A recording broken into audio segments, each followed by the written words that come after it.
Olá, caríssimo telespectador da Rede Século XXI. Muito obrigado pela sua audiência. Está começando mais um programa Luz da Vida. No final da tarde deste domingo, primeiro dia da semana, o dia em que celebramos a vitória de Cristo sobre a morte, o começo de mais uma semana, a semana de bênçãos, semana de graças, que certamente o Senhor vai derramar copiosas dádivas do céu para todos vocês, é o que eu desejo. E que bom nos encontrarmos mais uma vez, você aí diante do seu televisor, nós aqui, para durante os próximos 30 minutos refletirmos sobre assuntos de grande relevância. Certamente o assunto que vamos começar a tratar hoje é da sua importância, é um assunto recorrente, atual e que tem aflorado em muitos ambientes, sobretudo entre os leigos, nos tempos atuais, um fenômeno bom, positivo no meu entendimento, e vou explicar por quê. O tema que vamos começar a tratar agora pode ser resumido na seguinte afirmação: escravos de Nossa Senhora, escravos da Virgem Maria. Muitos jovens e também muitos adultos, muitos leigos, muitas pessoas espalhadas no Brasil e no mundo têm recentemente demonstrado publicamente uma devoção à bem-aventurada Virgem Maria sob esse título: nós somos servos da Virgem Maria, nós somos escravos da Virgem Maria. Alguns desses devotos da Virgem Maria, como sinal externo, corporal até, dessa devoção à Virgem Maria, sob o título de escravidão, chegam a utilizar correntes para significar que estão subordinados, que são servos de Nossa Senhora, já que os grilhões, as pequenas cadeias, evocam exatamente essa condição de, aspas, escravidão. E a pergunta que se faz, que se formula é: tem fundamentação bíblica a afirmação eu sou servo, eu sou escravo da Virgem Maria?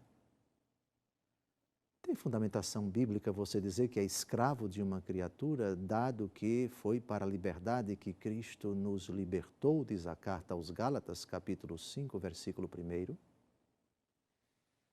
É correto dizer um cristão que se submete, deve se submeter apenas a Deus em sentido absoluto, que ele é escravo de uma criatura ou servo de uma criatura? Qual a posição da Igreja sobre essas devoções? Quando essas devoções são legítimas, se é que são, e quando elas descambam para o fanatismo, desvios, excessos, etc., como lamentavelmente aqui, ali ou acolá tem acontecido dentro da Igreja.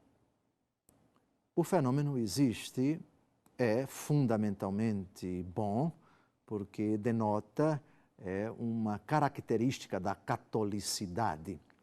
A Igreja Católica tem, pela bem-aventurada Virgem Maria, um culto de hiperdulia, de grande veneração. E esse culto assumiu muitas modalidades ao longo de 2000 anos. E uma dessas modalidades enxerga na expressão servo, na expressão escravo, uma fundamentação. Então, em 2000 anos de cristianismo, onde encontrar os sinais dessa escravidão, dessa servidão? A começar pela palavra de Deus. E isso é o que nós pretendemos investigar. Se há fundamentação bíblica ou não, se há fundamentação na doutrina da Igreja ou não, para a devoção à bem-aventurada Virgem Maria sob o título de escravidão, de servidão. Servidão é uma categoria bíblica.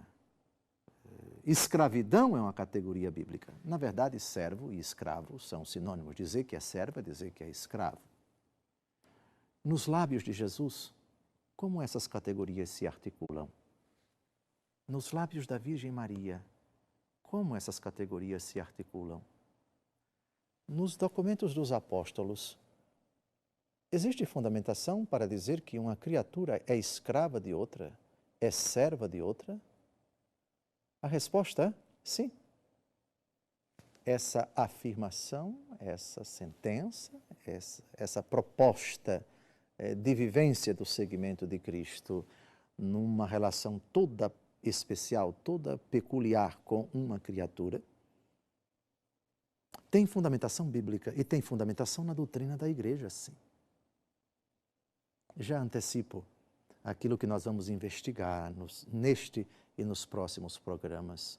É corretíssimo falar de servidão de uma criatura.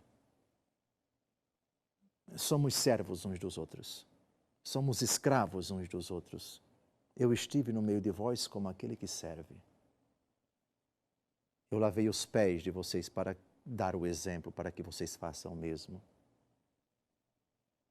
O serviço, que é a característica do escravo, que é a função do escravo, é, na verdade, a essência da caridade, que é o mandamento novo instituído por nosso Senhor Jesus Cristo. Amai-vos uns aos outros como eu vos amei.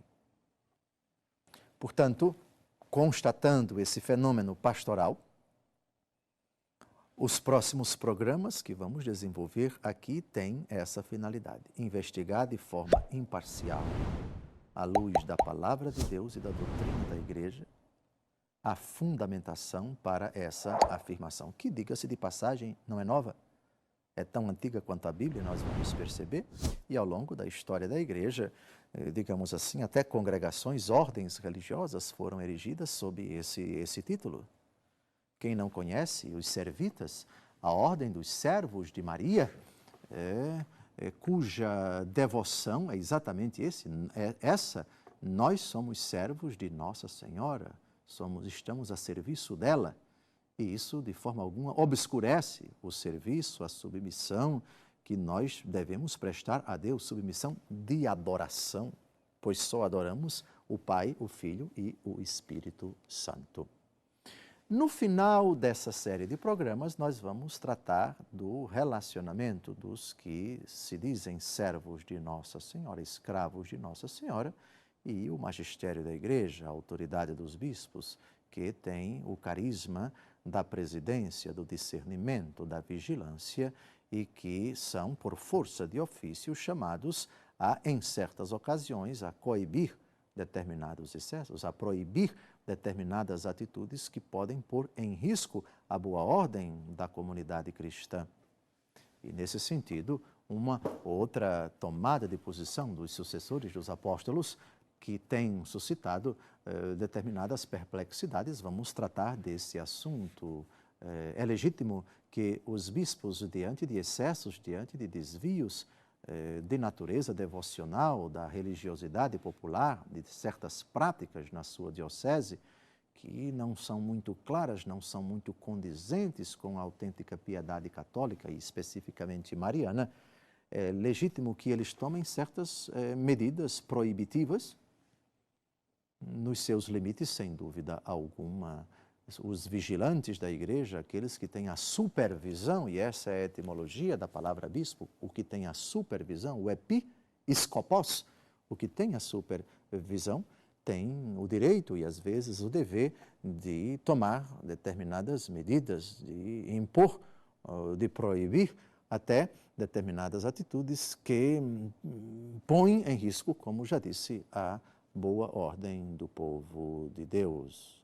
E, às vezes, determinadas práticas devocionais, sejam elas tomadas individualmente ou em comunidade, grupos de pessoas, comunidades de vida, etc., os bispos devem tomar certas posições quando percebem alguma ameaça, algum problema, algum desvio, alguma dificuldade, alguma distorção na concepção e também na prática da fé no que toca à devoção à bem-aventurada Virgem Maria. Então, esse é o assunto, o título desse programa, que vai aparecer nos próximos programas. Em nada tem de antibíblico, em nada tem de distorsivo, em nada tem de absurdo. É profundamente evangélico, é profundamente respaldado na Santa Palavra de Deus, na prática dos apóstolos e na bimilenar tradição da Igreja Católica Apostólica Romana.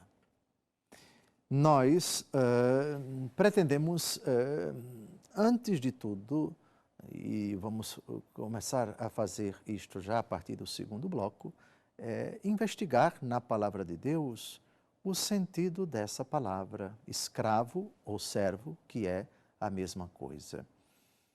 E nós precisamos dividir esse estudo, essa investigação, em duas grandes categorias. A palavra servo e a palavra escravo, ou escravo, que é a mesma coisa, ela pode ser entendida em dois sentidos.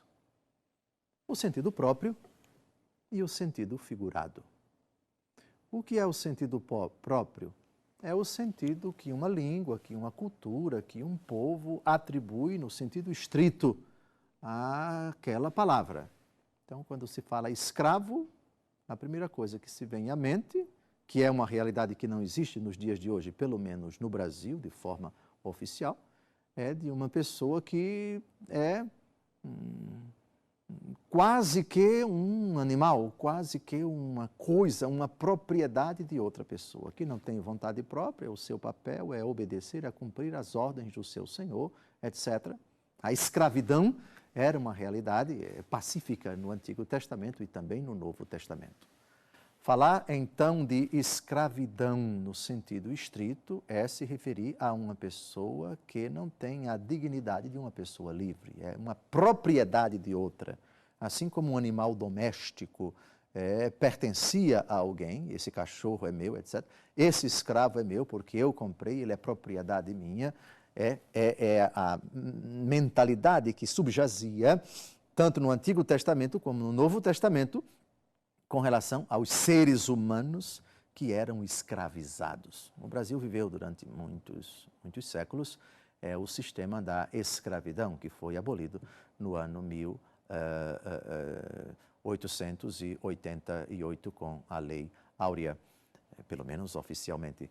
Pois bem, então, é isso que nós vamos ver a partir do próximo bloco. Esteja com a escritura em mãos, esteja com um papel, com um bloco, com uma caneta, para anotar esses textos, porque o estudo da categoria escravo vai ser subdividido em dois momentos. Vamos ver os textos da Escritura em que a palavra escravo tem o sentido próprio, o sentido estrito, não figurado, e também o sentido figurado, ou seja, o sentido metafórico. É escravo, mas num outro sentido. E depois de investigarmos esses textos do Antigo Testamento, chegaremos ao Novo Testamento com a mesma subdivisão. Não saia daí.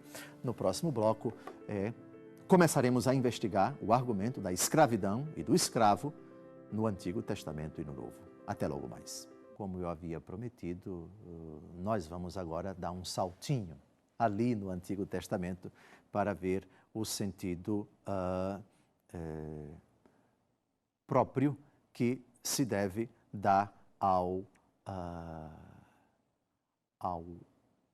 termo escravo.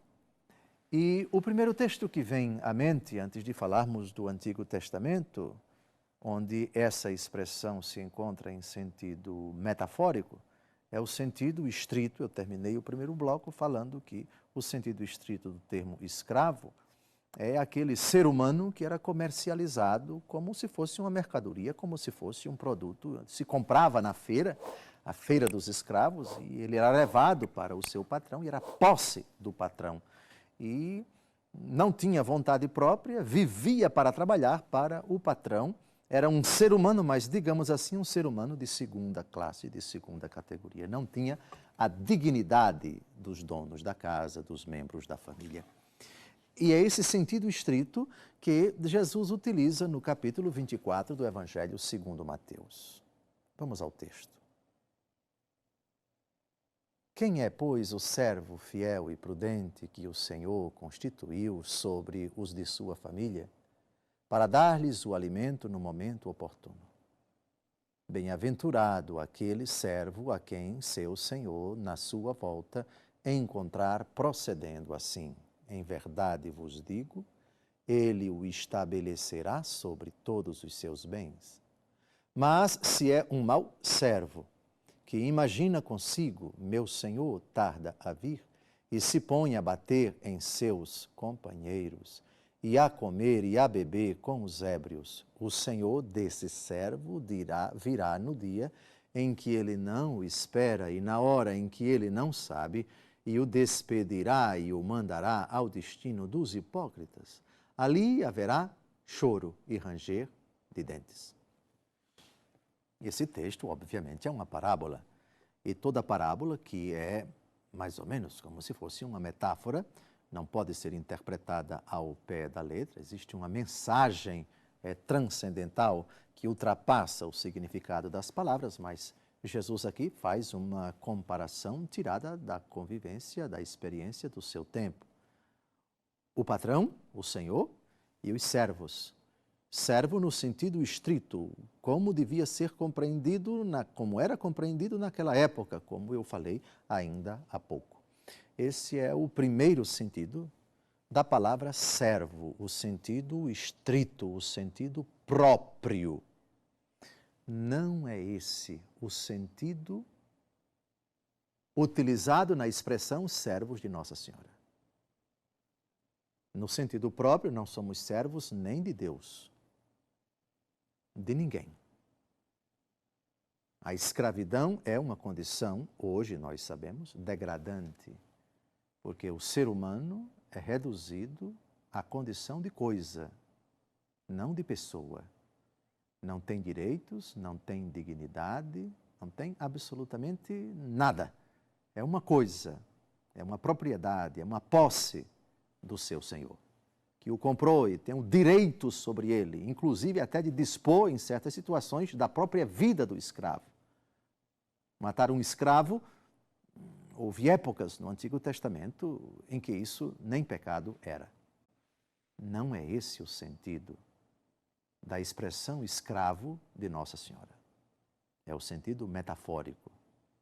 E esse sentido metafórico encontra-se abundantemente no Antigo Testamento e também no Novo. Eu citei o texto em que a palavra servo é entendida no sentido próprio. Eu repito, eu insisto.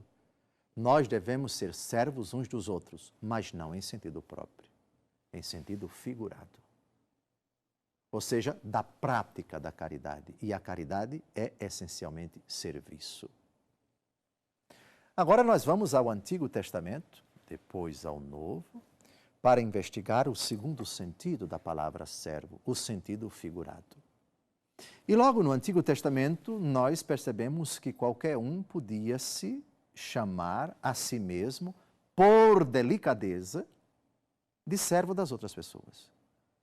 Ou seja, é uma forma educada, é uma forma gentil, é uma forma cortês de você se referir a uma outra pessoa, dirigir-se a ela, falar com ela, tratá-la com uma deferência, com grande educação, a ponto de considerá-la seu senhor e você se considerar servo, escravo. Mas não é escravo no sentido estrito, no sentido próprio. Os textos que vamos ver agora denotam o sentido figurado, o sentido metafórico, o sentido que não pode ser interpretado ao pé da letra. Dito isso, vamos ao tempo de José e seus irmãos. José é um dos 12 filhos de Jacó, cujo nome foi mudado para Israel. Ele foi vendido como escravo, no sentido estrito, para mercadores beduínos que passavam para o Egito. E lá ele se tornou a segunda maior autoridade do Império Egípcio, o homem de confiança, a maior autoridade depois de Faraó. E seus irmãos, sem saber que ele é o irmão que fora vendido, vão até ele. Vejamos o texto, onde a palavra servo em sentido figurado aparece. Gênesis capítulo 42, de 8 a 11. Foi assim que José reconheceu a seus irmãos, mas eles não o reconheceram. E lembrava-se dos sonhos que tivera outrora a respeito deles.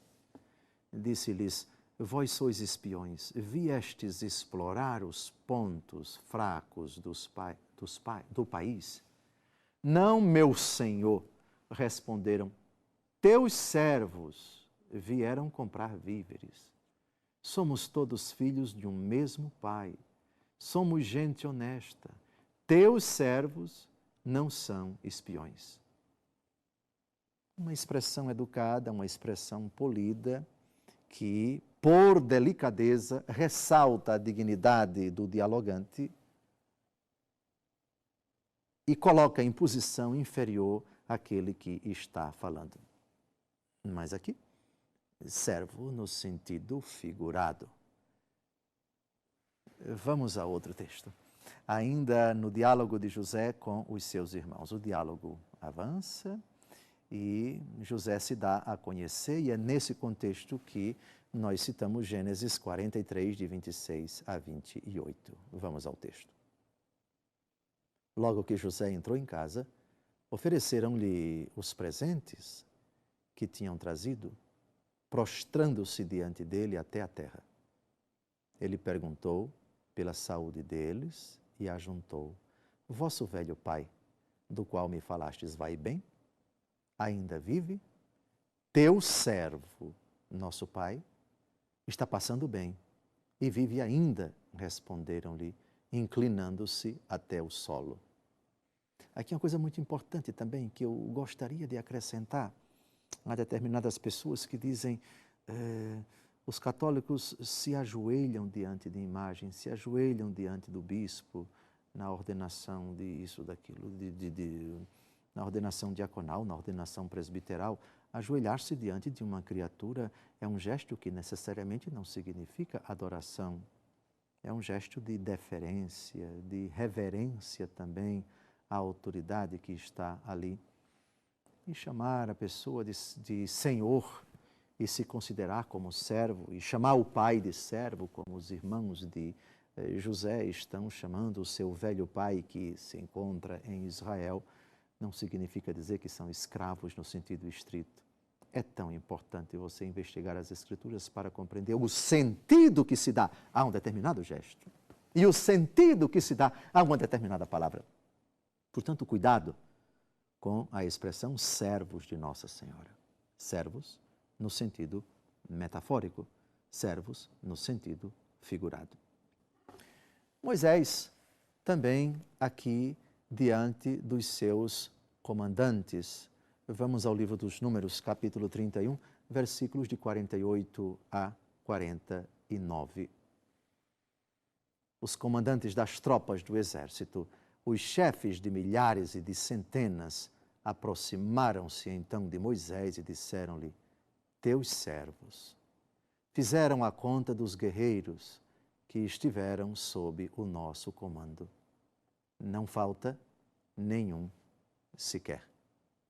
Os comandantes de Moisés, os generais, se consideram servos de Moisés, mas não escravos no sentido estrito, mas no sentido figurado. Ou seja, um tratamento de delicadeza, onde se ressalta a distância, por assim dizer, da autoridade a quem a pessoa está falando, isto é, e também se rebaixam, entre aspas, para mostrar que estão ali em obediência, que a posição do dialogante é superior e quem está falando é o seu subordinado. Nesse sentido, os comandantes se consideram servos, teus servos, Moisés. Ou seja, nós reconhecemos a tua autoridade, a tua grandeza, a tua posição, o destaque que tu ocupas, o status, é o posto, a posição que tu ocupas. E assim, educadamente, delicadamente, nós nos referimos a ti como escravos e te tratamos como o nosso Senhor.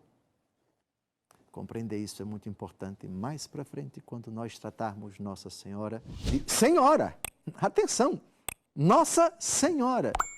O protestantismo não chama a Virgem Maria de Senhora de jeito nenhum. Quando muitos eles dizem Senhora de vocês, minha não. Não é bem assim. Na Bíblia, não é bem assim. Meu Senhor. Dizem os comandantes a Moisés. Antigo Testamento. Está terminando o nosso programa. Desejo uma semana abençoada. Semana que vem vamos continuar a investigar a categoria servo ou escravo no Antigo Testamento e depois no Novo, até chegarmos ao núcleo do nosso argumento, servos de Maria ou escravos de Maria. Uma santa e abençoada semana. Até o próximo domingo, se Deus quiser.